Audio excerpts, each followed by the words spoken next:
Hi, good evening. Welcome to A Foreigner in the Philippines. Well, had a request from, let me see, as his request was public. I'm sure that he won't mind if I speak it out. Where are we looking?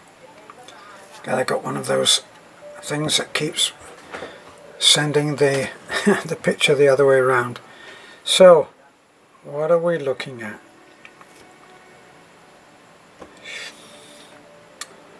Let me see. Terence, I have read some of the replies to this video. This was a video about the 3 girls that were chained up to, presumably for their own protection. So, why am I trying this without my glasses? Even Superman wore glasses in his time off, you know. And I was wondering, said I've read some of the replies to this video and I was wondering if you could share your rush to judgment philosophy. I'm not quite sure what that means. Is that a compliment or not? Doesn't matter.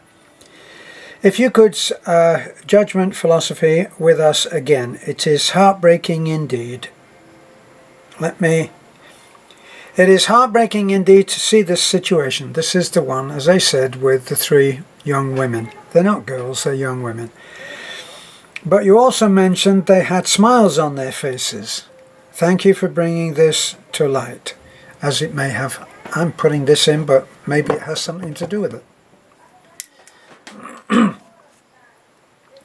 Now, if you've ever, looking at the situation of those 3 young women, right, they are part of a family of 7 children, but 3 of those children are actually abroad working somewhere or away from the family, right? So the situation is that they have, and we can only take the word that we were given, all right? Is any of it true? I don't know. Assuming that it's true, that they have tried to hurt themselves or other people, let's say that they have become violent, they've then been tethered. Now, it's not unusual that people who are of unsound mind that are tethered, but when they are tethered, they're not tethered with just a chain around their wrist. Now, the bruises that I saw, I'm going to make my judgments on this. And I don't see any other way around it. I give my opinion on what I saw and how it seemed to me, and it will have no other basis in fact than that it is my opinion. Okay, but I saw what I saw.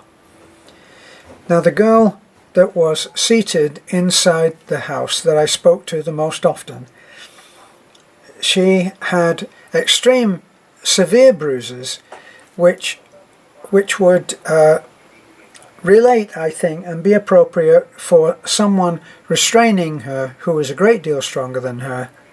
It would have to be. Otherwise, if the person who restrained her by the wrist was not a great deal stronger than her, she would have broken loose. That's my logic on that. So, why was she restrained? What was happening when she was restrained? Was it because she had become violent? Another subscriber who, I take it because of his past posts, is extremely involved in the mental health care side of the medical profession. And he said that what he saw, what he felt, was in line with schizophrenia. Right, let me tell you something that somebody once taught me. The reason I'm mentioning in this is because my original writer who asked me to do this again said, you mentioned at one point that the girl that you spoke to smiled and was smiling. Let's say that when someone is forced to do something that they don't want to do, how do they do that? Now, you might remember, I remember when I was a lot younger, which is not which is very recent, I guess. I was interested in looking at I loved a movie that was to do with brainwashing, right? And it had Frank Sinatra in it, and what was it about? It was about Frank Sinatra, who had been taken prisoner during the Korean War by the Koreans, and they had brainwashed an entire platoon and then released them to act as sleepers in a plot to kill the president later. Okay? For the life of me, I can't remember what. I'm a disgrace on some of these titles sometimes. But anyway, Frank Sinatra, he played a very good part in this, and what it illustrated was the way that mind control, brainwashing as it's popularly called, is not as limited as we were once led to believe. Once upon a time, we were led to believe that a hypnotist could only persuade you to do things that you actually were willing to do under normal circumstances. So, in other words, no one could be brainwashed to kill. It wasn't possible. And we've since found out that that really is not true. Now, if you want to go for some kind of reference to some of the things that I've read about and cross-checked and learned about, there are some very hardcore sources of information. One is David Icke. David Icke goes into what brain conditioning, how can I say this? I don't always get these terms right. But brainwashing is not something that's limited to only making a person do exactly what they would have done before. And there is, I don't know whether David mentions this, and I've got to warn you that David Icke is not for the weak of heart, okay? So only go to David Icke if you're really ready to have your the jam taken out of your donut, as they would say in the Brits. So brainwashing is much, much more effective than we are ever led to believe. If you go on YouTube and type in the monarch slaves. Now, the monarch slaves, the monarch program was one in which people were used by a certain government, men, women. Men could be programmed to have superhuman strength. Now, as I say, I'm warning you about David Icke. I should warn you about this. And I will get round to how it hooks up with our three women eventually. So, when people are programmed by real experts who have unlimited resources and unlimited power, then that's when you start to get into programmed behavior, which is beyond anything that you may have been told can do. If you're looking at magic, demonstrations of magic by expert entertainer hypnotists, that would be one thing. And even they, the really good ones, can actually hypnotize someone into seeing something that is normally impossible for them to see. In certain circumstances, in a book that I read on the source field investigations by a man called Hancock, I've mentioned him before, this has been discounted as fraudulent and impossible by one of our educated subscribers, Nuran Thapar, and he said absolutely impossible. No, I don't believe that, Nuran. It's not. It has been shown by other sources, by cross-references, to be true in many cases. Maybe not all of it, but a lot. So back to the Monarch program. And the Monarch program produced people who could be programmed to do impossible things. Talking about superhuman things, that they would have, women would have superhuman strength, that they could be triggered. Now in the movie with Frank Sinatra, he is triggered. He has been programmed so that his minder, his keeper, can make a phone call, and when he actually hears Sinatra speak, in other words, the soldier, private, whatever his name was, he hears him speak, he'll say, the Queen of Hearts is wonderful, isn't she? Or whatever the phrase was.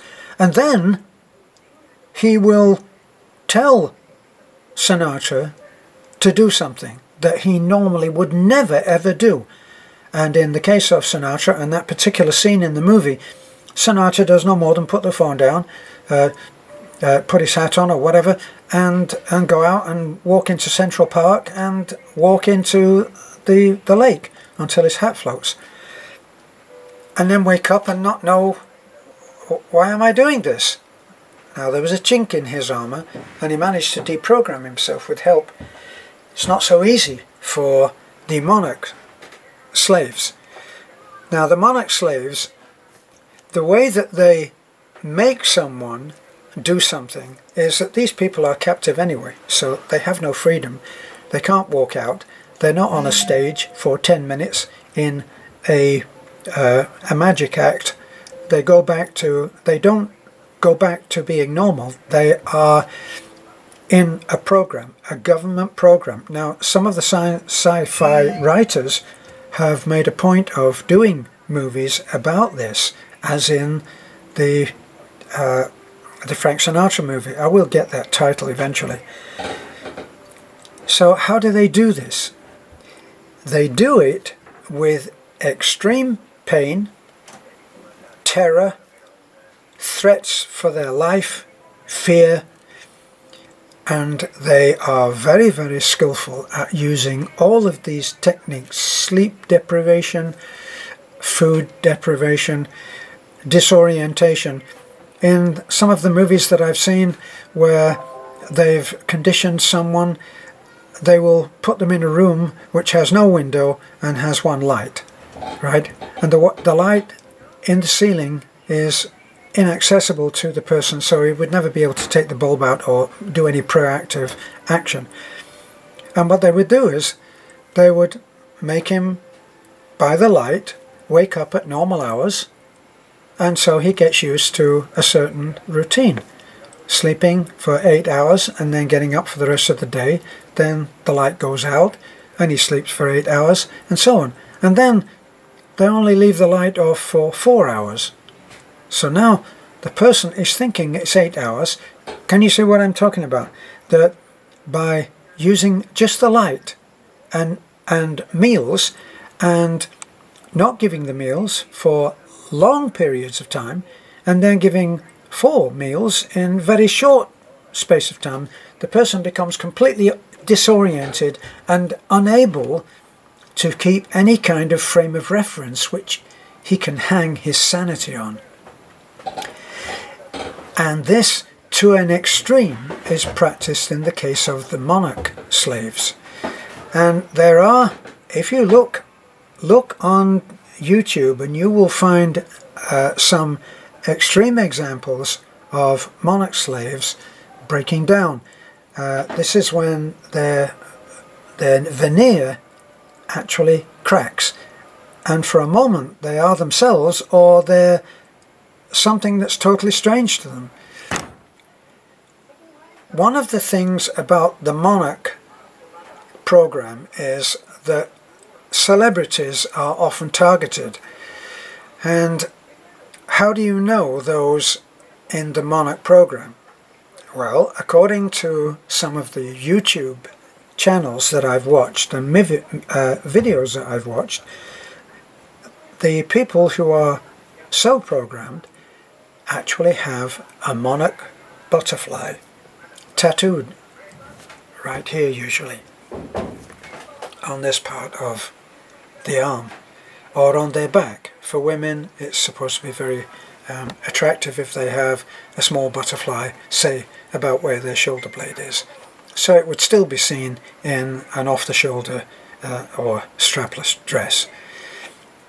Now, they all take on certain attributes which show them as slaves, as monarch slaves. The tattoo, the way that they behave, some of their settings for the way that they do their movies or their promo films, their promo videos, like you will see Lady Gaga, you will see the other girl who shaved her head, name forgotten again, but there are many, and you can find them on YouTube. You can even see one of the girl that really lost it, who had the world at her feet, and then something went awry and she went into a hairdresser's and she shaved all her head off, which would be total insanity for anybody who was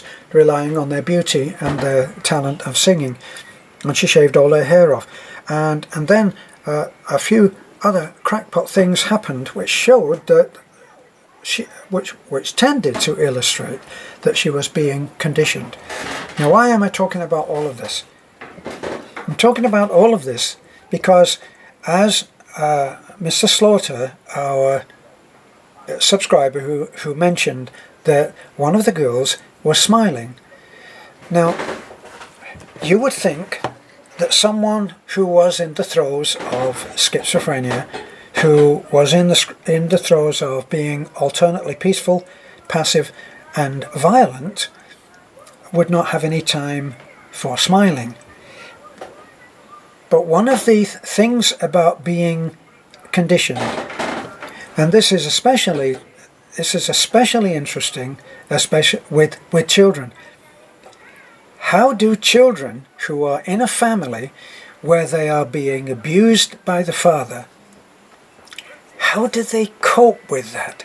How do they live so that they can have the appearance, at least, of a normal life? Now, I've seen some of the movies. I've seen some good movies where the girl that was being abused talked of her good daddy and her bad daddy. So in other words, the bad daddy was someone who came to visit, but the good daddy was the one that was there all the time. So the human mind is extremely resilient in keeping some section that is free. And I've heard this, if you listen to David Icke, I've heard this regarded and described as the first altar. So in other words, when I was a kid and I was being brought up as a Roman Catholic, brought up after a fashion, I was allowed to go to church, and I always ended up going to a Roman Catholic school. So the pressure was on there to go to church and report on the Monday that you had done so. And when I looked at the altar was something that I would never dream of going past.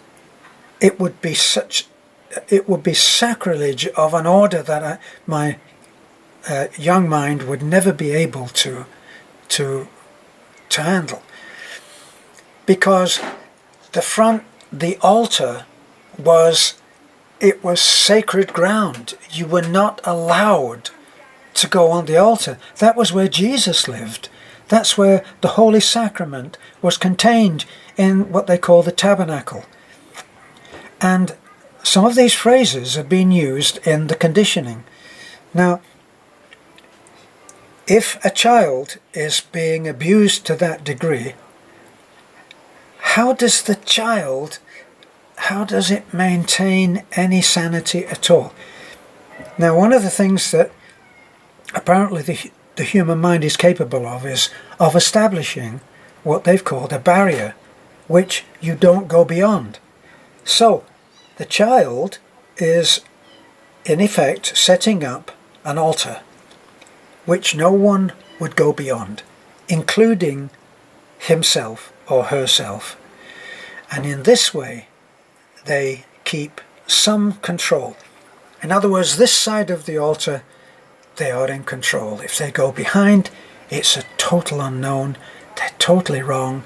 They shouldn't be there, and they should shut off that kind of experience. Now, I had an example of this with a friend in my life. I'll say it's in my life, so there are no clues to identity. This person had been ritually raped in her young teenage life over several years. Now, one of the things that I always wondered about was how does the person cope with that? With, once again, how do they handle it? How do they have any kind of normal interaction with anybody? How do they experience it without going completely crazy? Now, she said something which was extremely telling to me.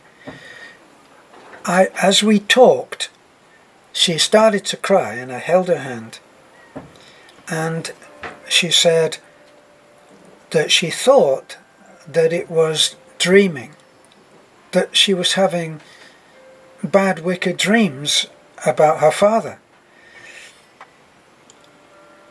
And it was only over time that, because they recurred and in a way got more real. Obviously she was experiencing the dream as if it was a memory. It's a big difference.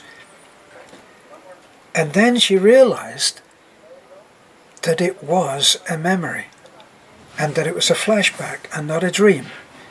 If we look at dreams, then we're talking mainly about how you can create a scenario in a safe place, in other words, in that dream area of your life when you're sleeping, that dream area of your mind where you can set something up, enact it safely, and resolve it.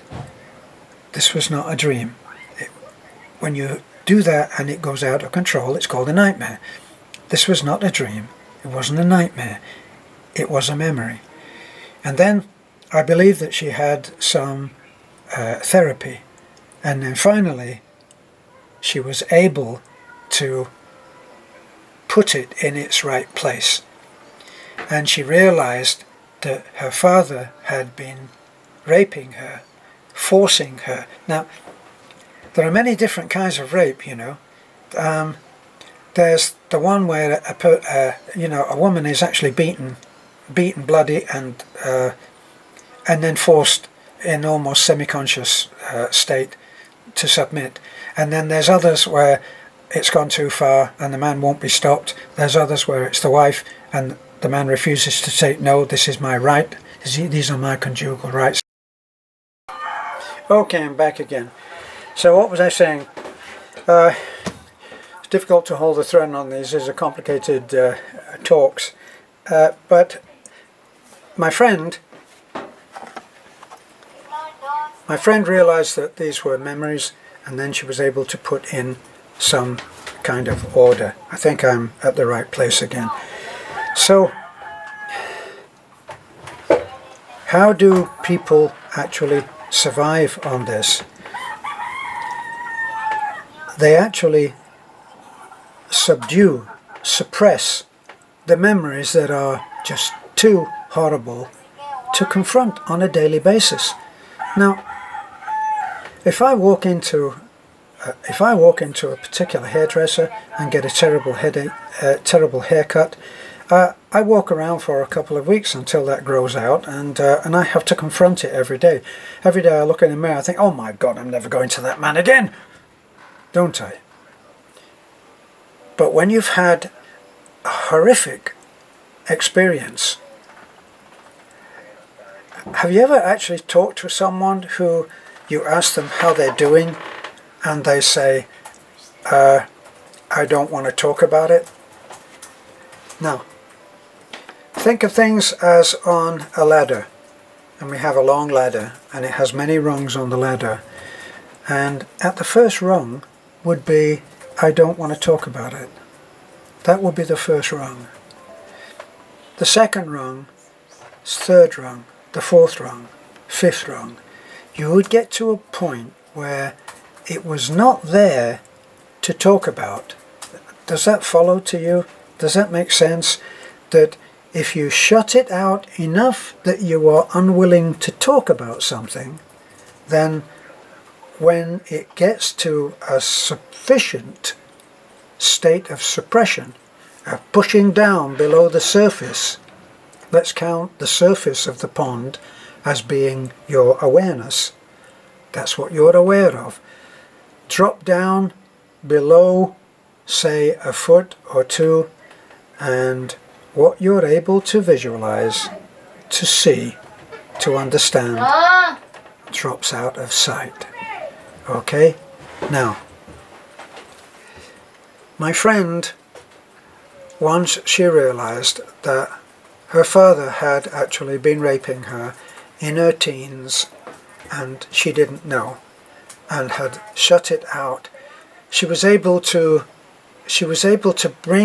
rehabilitate those memories and deal with them in an adult way, which she had been unable to do at the time. She was able to come to terms with those things that had happened. Now, with a lot of children, they won't be able to do that. Now, when children are abused, when they are threatened, what happens for children is that they'll have their life threatened, or the family's life, the life of the families. And that's what will happen then. So, trying to hold on to my concentration here. Honey, can you stop screaming? I will call now so that they will stop calling. Fine. Okay. So, you have terror, you have the threat to life, you have pain, you have all of these things which are used to prevent the person ever disclosing what has happened with them. What would be the ultimate goal of someone who has abused someone? Last one, and after that go down. What would be the ultimate goal? The ultimate goal for any crime is to get away undetected. So, there is the threat of being killed. There's a threat of being murdered, of losing your life, and you have the choice.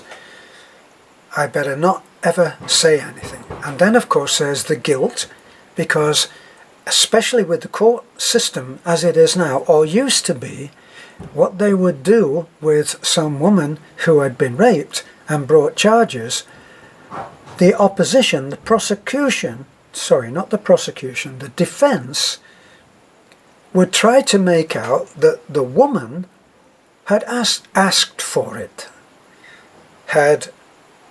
she'd had it coming. She had tormented the man to a point where he couldn't control himself, and so it was her fault. And they do that by showing that she was already a slut or a whore, and they would do that, so they blacken the woman. I don't think that they're allowed to do that now, thankfully. So, the thing that really got me when I listened to that case of my friend was, I said, how did you not fight him? How did you manage to handle that? She said, there were times when I fought him tooth and nail, but he would overpower me. And I said, I always thought that this would be a huge dilemma, that the person who has been abused in this way would actually feel guilt if they experienced anything that was not absolute disgust or abhorrence. Now, how does a person who has been abused go on to have a normal life? Well, having the first altar in place may be one of the ways which most people who've been abused manage to live a normal life. They completely shut it out. That's what happens. And in doing so, it's not there to talk about. Talk about what? What do you think about people who are raped? Well, I think it would just be awful. There's no connection to the agony and the guilt and all of those misemotional things that you would feel if you actually remember the thing happening. And then she said, oh, he knew how to make it pleasurable. Bang. There you have it. So not only is it absolutely forbidden, according to the rules of society, to feel any pleasure on a situation like that, it's actually a conflict for the person themselves. Now, when they go forward to having or trying to have a normal relationship in their later lives, all of that experience in lovemaking, which should be a wonderful experience, is now mixed with guilt, horror, pain, all kinds of stuff. So we're finally back full circle to our three women. I can't say for certainty what has happened to them. I look at, and perhaps this is my rush judgment. I didn't think of it as rush judgment. First of all, I'm not judging those ladies, and I'm not trying to judge a situation that I don't know the full facts from. But I look at two things. I look at, there are three women, and each has gone crazy. That's using the family's description. They've gone crazy. Two of them have had children. Now, when they go crazy, are they lucid enough? Are they connected enough to say, it's because this is what happened to me? If I, or you or I, really lost our temper and got really angry about something, and somebody just walked in the room and said, hey, what's that going on? You say, I'm angry because, and then you would tell them. But if you were so suppressed on it as to what had happened that you were unable to speak, that would be another thing. So, like most of you that saw this case and saw that these women were tethered, they can only be tethered in their quieter, placid moments. I don't know, and neither do you. Nobody knows, except that family, what has happened. The mother will know. So they can only be tethered in moments of submission, where they have given up, where they have succumbed to their condition. The chain that I saw around the girl's neck, have a look at the chain that is around the seated girl's wrist. Looks like this, but it's a chain, it's metal, and if she struggled against that, there would be deep wounds. Now on the other side, the wounds are, they're bruises, but they didn't appear to be broken skin.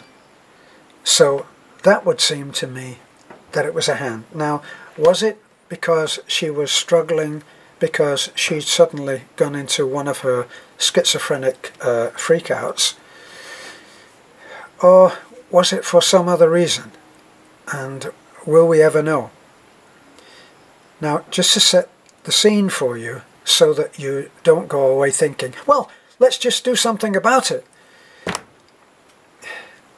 It's two dirt floor houses out in the middle of fields. If you watch the video, we left the truck by the side of the road, and then we walked maybe half a mile or maybe 3/4 to get to the house. And then it was these two pitiful, cobbled together shelters. And that's where one part of the family was, and the other part of the family was the three women.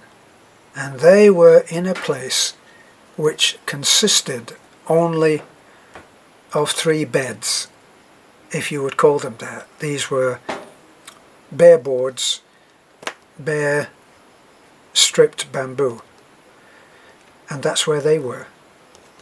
Now, one of them had gotten her freedom and was walking around and everything, and refused to go anywhere without her daughter. Maybe that's another indicator. The other two, one of them was separated from the daughter, but maybe by agreement. She was the one that smiled. And the second one, let's call her the middle one, she also smiled and seemed quite pleasant. Now, the one that was seated that smiled, if you look at her, she is actually quite a beautiful woman. I knew as soon as I looked at her that she had had a child. It's easy to see. You can tell just by she's not wearing any underwear, and it's easy to see. So what happened? Well, how hard would it be to find out? Meanwhile, the only thing that we could do in our helplessness and caring was to go and get them a couple of grand or a couple of thousand pesos in groceries so they can eat. And when we go back the next time, we'll take some clothes. So the girl was lucid enough, was with it enough to actually say, give me money for food. And the other thing she asked for was clothes. Now we took our little puppy with us, Pogi. And I took Pogi and I put Pogi on the bed. Now let me explain. The bed is right next to the door. So in other words, you don't step onto the floor. If you step in at all, you're stepping onto the bed. And that's right by the open door. So I put Pogi in next to the girl. And she looked at Pogi. She didn't try to touch him. And Pogi is a very cuddly, it's almost as if he's made of sheepskin, so it's one of those puppies that you want to touch. She didn't experience any desire to do that, but she smiled at the dog. And then I took the dog away, and she actually looked at me very clearly, eye to eye. There was somebody in there right at that moment. But I'm hazarding a guess and saying that she didn't know why she was like she is. In other words, if it was an incident, then she didn't know why. Now we have someone else who is in our life at the moment, who is a young woman, a young girl who is about 9 or 10, and who hardly speaks. And she has this kind of a dreamy look about her.